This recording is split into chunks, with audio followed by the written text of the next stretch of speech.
नाज़रीन ग्रामी, क्या आपको मालूम है कि इस वक्त दुनिया के सबसे सुपर पावर एक सुपर कंप्यूटर में मौजूद है जो लाखों की कैलकुलेशन मिनटों में कर देता है और जो 100 GB से भी ज़्यादा जल्दी कनेक्ट होता है। लेकिन इस सुपर कंप्यूटर की पावर भी कुरान पाक की सबसे छोटी सूरह कौसर के आगे सिफर है।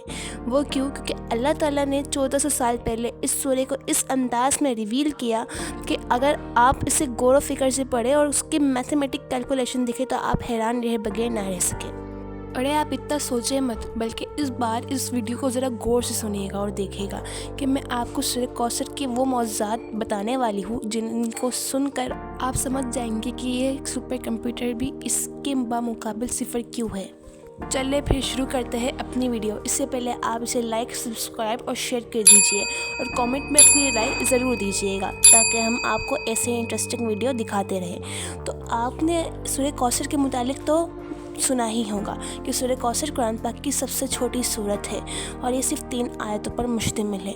अब ज़रा अगर आप इन्हें गौर से देखें तो तीनों आयतों पर 10 अल्फाज मौजूद हैं और हर एक आयत में 10 हरूफ मौजूद हैं। जो हर्फ इस सूरत में एक मरतबा आई है उनकी तादाद भी 10 है। इस हर्फ में हर्फ रा आखिर में आया है और हर्फ रा जो कि हर्फ हिज्जा में 10वें नंबर पे आता है। इस सूरह में हर्फ अलिफ 10 मरतबा आई है, जबकि हर सूरह के दूसरे वर्ड के आखिरी हर्फ में हर्फ काफ है। उन हरूफ की तादाद भी 10 है। यानी कि मैंने जैसे आपको पहले बताया कि हर सूरह के आखिरी हर्फ के इख्तिताम हर्फ रा पर होता है, इसी तरह हर आयत के दूसरे वर्ड की आखिरी हर्फ का इख्तिताम भी हर्फ काफ पे होता है। अगर हम इसकी न्यूमेरिकल वैल्यू देखें तो हर्फ काफ 20 नंबर पे आता है, जबकि हर्फ रा 200 पे। और अगर हमें 200 चाहिए हो तो हमें 220 को मल्टीप्लाई करना होगा 10 से। तो यहाँ पे भी 10 का ही रूल चलता है। कुरान पाक की 10 ऐसी सूरह है जिनका इख्तिताम हर्फ रा पर होता है और सूरह कौसर सबसे आखिर में आती है, यानी कि 10वें नंबर पर आती है। सूरह कौसर की तरह सूरह कदर भी हर्फ इन्ना से शुरू होती है। कौसर और सूरह कदर के दरमियान जो सूरह आती है, इन दोनों के दरमियान उनकी तादाद भी 10 है। सूरह कदर में हर्फ रा तकरार में आया है, तादाद भी 10 है। सूरह कौसर में अगर आपको एक बात सीखने को मिलेगी वो है जुल्हज की कुर्बानी, और जुल्हज की कुर्बानी जो होती है वो 10 जुल्हज को आती है, यानी कि यहाँ पे भी 10 नंबर की कोडिंग का हिसाब रखा गया है। इन चंद मिनटों के फासले पे मैंने आपको सूरह कौसर के 10 नंबर की कोडिंग के हिसाब से परफेक्ट कैलकुलेशन बताई। ज़रा आप सोचें कि सूरह कौसर कुरान पाक की सबसे छोटी सूरत है जो कि 3 आयतों पर मुश्तमिल है, उसकी इतनी परफेक्ट कैलकुलेशन है तो क्या ये इंसान कर सकता है?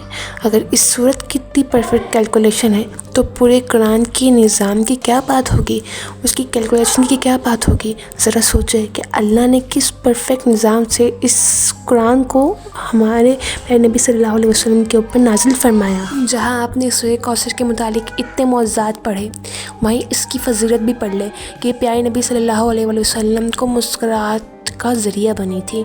ये आप सल्लल्लाहु अलैहि वसल्लम पर जब नाज़िल हुई थी, जब आप प्यारे नबी सल्लल्लाहु अलैहि वसल्लम के बेटे मुबारक का इंतकाल हुआ था, तो मुशरिकीन मक्का ने इनकी बहुत मजाक बनाई थी और कहा था कि इनका नाम लेने वाला कोई नहीं होगा। जब अल्लाह ताला ने ये नज़र फरमा कर उन्हें खुशी की बशारत दी थी, उन्हें नवाजा था। अगर आप कौसर हर्फ पर गौर करें तो उसके मायने हौज़े कौसर से निकलते हैं। कौसर का मतलब है कसरत, जिसकी कोई एंड पॉइंट ना हो, और हौज़े कौसर जो है उसका कोई एंड पॉइंट नहीं है।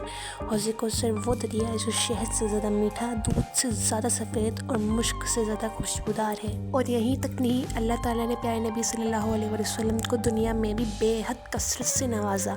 आज अगर हम देखें तो जगह जगह मुसलमान प्यारे नबी सल्लल्लाहु अलैहि वसल्लम का कलमा पढ़ते हैं, उन पर दुरूद भेजते हैं। आज हर जगह 5 वक्ती अज़ानों में प्यारे नबी सल्लल्लाहु अलैहि वसल्लम का ज़िक्र होता है। अब हर जगह अल्लाह ने उनका कसरत से ज़िक्र दूर दूर तक फैला दिया, जबकि उनके दुश्मन का कोई ज़िक्र, कोई नाम लेने वाला नहीं है। इसके अगर मुतालिक आप पढ़ें तो आपको इसी तर्जुमे में पता चल जाएगा। जैसे कि इरशाद गिरामी है, यकीनन आप सल्लल्लाहु अलैहि वसल्लम का दुश्मन ही जड़ कटा होगा, यानी कि उसकी नस्लें होंगी नहीं, उसका नाम लेने वाला होगा ही नहीं, क्योंकि नस्लें जो होती है वो अपने वालिद परदादा के नाम याद रखती है। اگر دشمن کے جڑ کٹا ہوگا مطلب کہ دشمن کی نسلیں ہو گئی نہیں تو اس کو کون یاد کرے گا؟ جبکہ اللہ تعالیٰ نے پیارے نبی صلی اللہ علیہ وآلہ وسلم کا ذکر بلند فرمایا. آج مسلمان پیارے نبی صلی اللہ علیہ وسلم کا ذکر کرتے ہیں، آج ان کا ذکر ہر جگہ موجود ہے. سورہ کوثر کے سبق سے ہمیں معلوم ہوا کہ اللہ نے کہ قرآن کی ہر سورہ میں اللہ نے کوئی نہ کوئی معجزہ رکھا ہے. اللہ تعالیٰ ہمیں قرآن پاک کے ہر کام کو بدلی خوشی قبول کرنے اور اس پر عمل کرنے کی توفیق عطا فرمائے. آمین. اپنی رائے کامنٹ میں ضرور دیجیے گا. پھر ملتے ہیں سورہ کوثر کے پارٹ 2 میں، جس میں آپ کو بتاؤں گی ایک ایسا معجزہ سورہ کوثر کے متعلق کہ آپ وہ سن کے دنگ رہ جائیں گے، اور معجزہ جو ہوگا وہ سائنس کے تھرو ہوگا.